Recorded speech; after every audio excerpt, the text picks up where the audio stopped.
Why would Hermione frustrate the Sorting Hat? The Sorting Hat has a big job.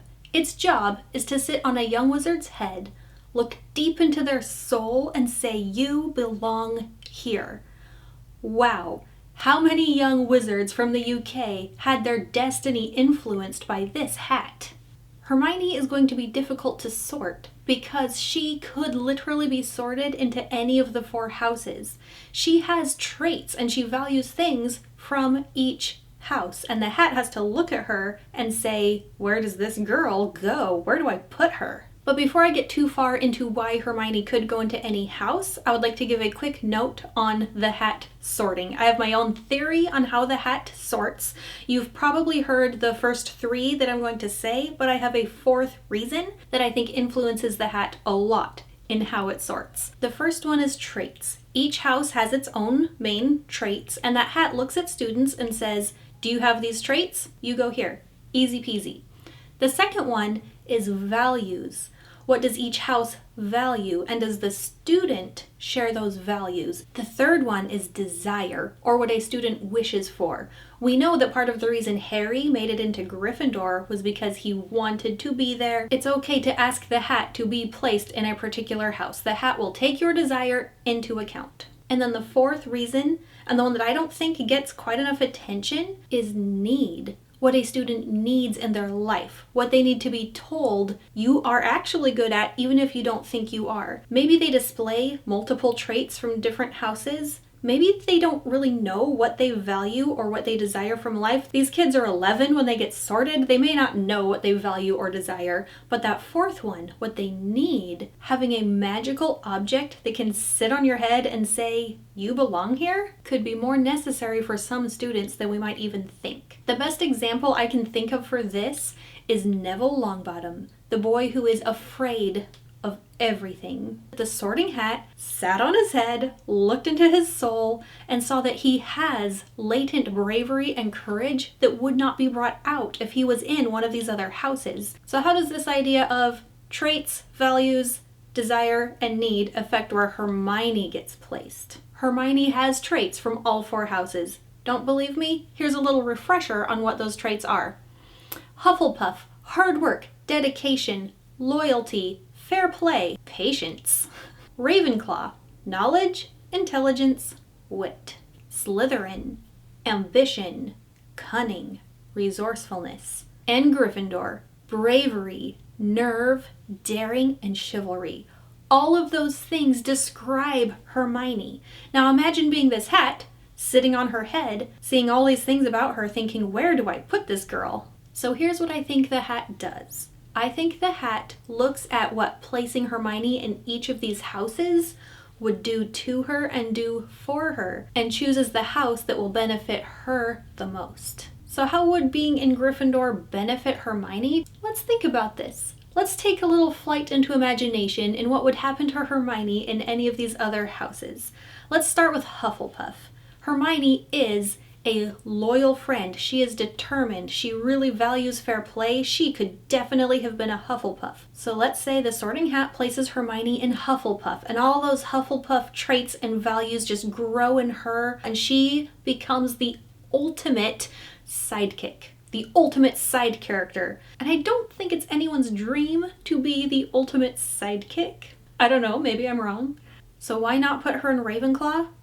She doesn't need it. She already values intelligence and learning and all this stuff that she would be getting from Ravenclaw. She doesn't need to be in Ravenclaw to reinforce that about her. She is kind of a Ravenclaw at heart anyway.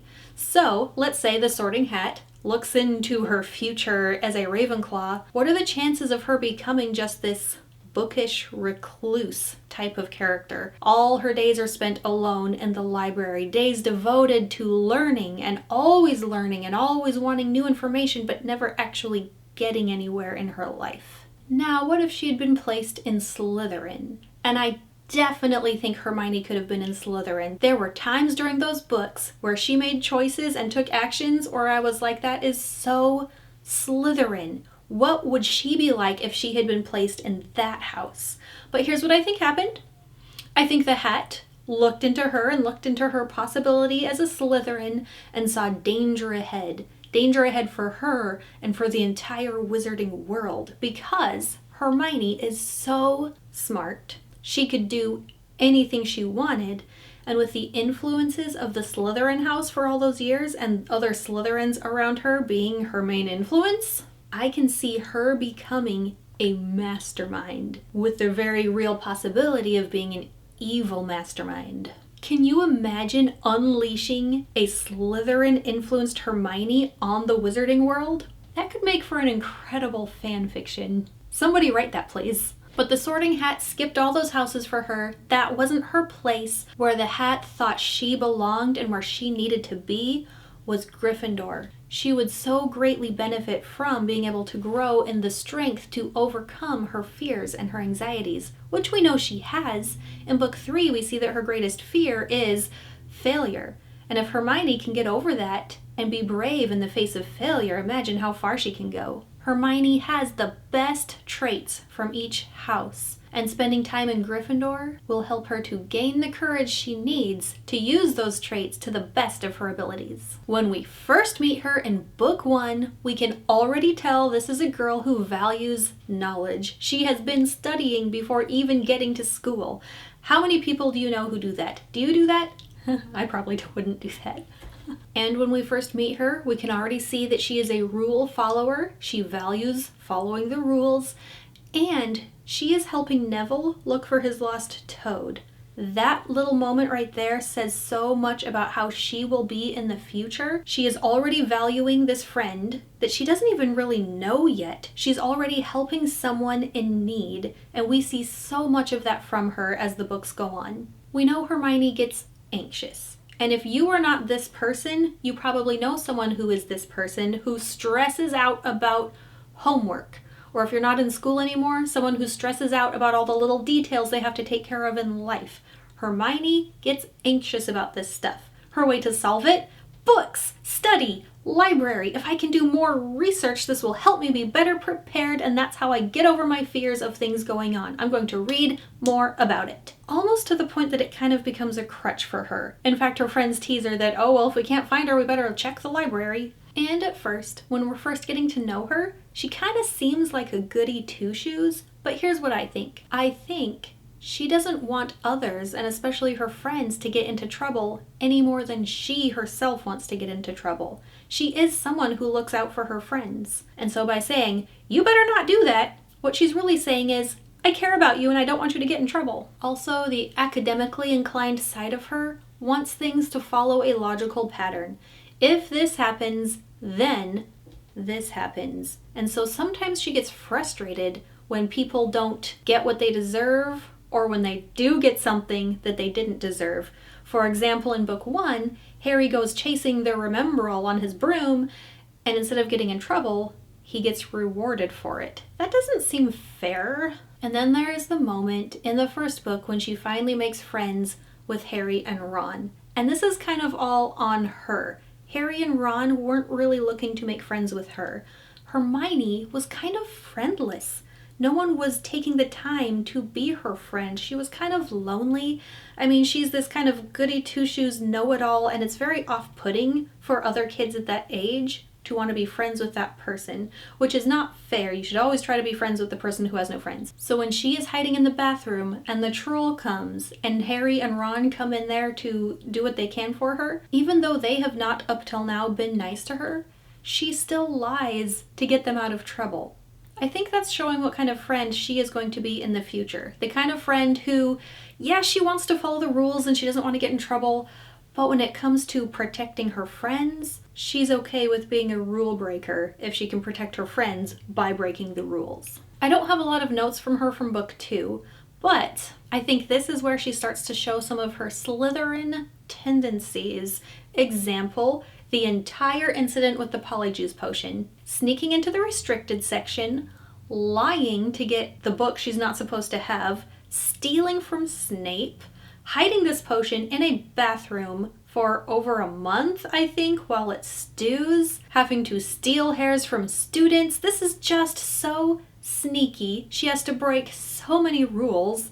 She's doing it for friendship. But this is not the goody two-shoes side of Hermione here. This is the side of her, that if she had been in Slytherin with other people who encouraged this behavior about her, they could send her off into evil mastermind land. When we get to book 3, Hermione has a stressful year, both personal stress and academic stress. And this is the book where she takes on all the extra classes, using a time turner to be able to take on so much extra stuff in her life. I question why McGonagall let her. Doesn't she see the kind of person Hermione is and how much stress this will cause her? I have to wonder if McGonagall was trying to teach Hermione that she can't actually learn everything in the world that there is to learn. But we know Hermione, we know she's going to try if she can. But she signed up for this and she does not want to let her teachers down. I kind of love how much she hates divination. This is a subject that you can't be good at by hard work and study. You have to have a natural talent in it, and that just grinds her gears. And in book 3, Hermione also has a lot of stress on her friendships. She tries to protect Harry against his will. She is very concerned about this mysterious gift of a new broom, and she's right to be. She should be concerned about that, but the way she goes about it makes Harry upset. And her cat going after Ron's rat causes stress with that friendship, and there's a lot of stress on her right now. But amidst all of this, you know what she never forgets to do? She never forgets Hagrid and how much Hagrid needs a friend. And that all kind of comes to a head, and Hermione hits her breaking point when Malfoy wants to make fun of Hagrid. Hagrid, who is already going through a hard time in his life, and Malfoy is basically verbally kicking him while he's already down. Hermione can't stand for that. She is the loyal friend who will fight for weaker people, and so she slaps Malfoy. In the movie, it's a punch. I don't care. Either way, she gets him. You know how much she would have been on Harry or Ron if they had been the ones who did it? But can you blame her? And speaking of all the stuff that she does for Hagrid, I think this is probably the biggest trait about her that makes her Gryffindor at her heart. She has a strong heart for the oppressed and for the weak, and we see her so many times doing what she can and fighting for those who are weak or who are beaten down.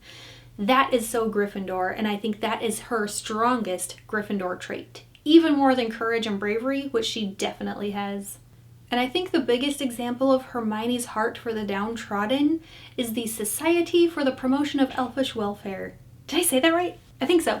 Otherwise known as SPEW. S-P-E-W. She keeps SPEW going for a long time, and usually all alone. It feels like nobody else cares about this issue that she cares so strongly about.